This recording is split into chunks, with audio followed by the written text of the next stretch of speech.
كل سنة وانتم طيبين جميعا. عيد الفطر المبارك، ربنا يعيده عليكم وعلى الأمة الإسلامية بالخير يا رب. النهاردة احنا بنعيد برا بلدنا، طبعا بنعيد في النمسا. قررنا كده بما ان مفيش حاجة عيد ولا أجواء عيد ان احنا نبسط نفسنا أنا وأصحابي. فخدنا كده مركب صغيرة نتمشى بيها في بحيرة اسمها موند سي. بحيرة زي ما احنا شايفين كده وسط 3 جبال. هي اصلا المية ديت متكونة من الجبال دي، الامطار والتلج وكده بينزل عليها على طول، فمكون المكان الجميل اللي احنا شايفينه ده.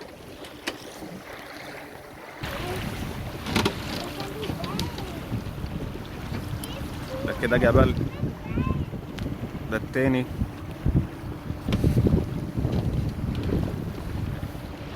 وهنا ده كده واحد، ده كده كمان واحد. المكان يا جماعة خرافة. اي حد عايز يعمل سياحة في النمسا ممكن يتواصل معايا، وانا ابقى اوديه اماكن كويسة وممكن اقول له يروح على فين. ده لو في حد يعني حابب ان هو يجي النمسا. بصراحة يعني بنصح الناس اللي هي بتحب السفر وحابة تروح مكان جديد وتشوف مدينة جديدة ومكان جديد ان هو يجي البلد دي، لانها جميلة فعلا. بلد سبحان الله في قمة الجمال، قطعة من الجنة في الارض يعني فعلا.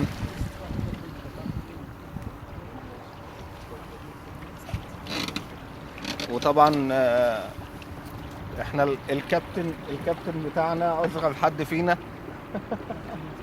الكابتن ياسمين هي اللي مشينا بمزاجها.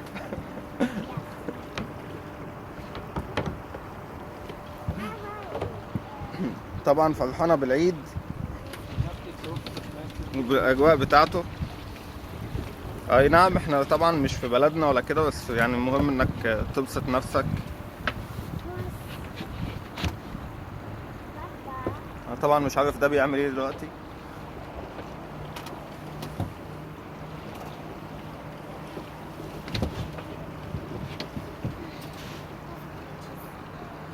المكان جميل حقيقي، جميل يا جماعة.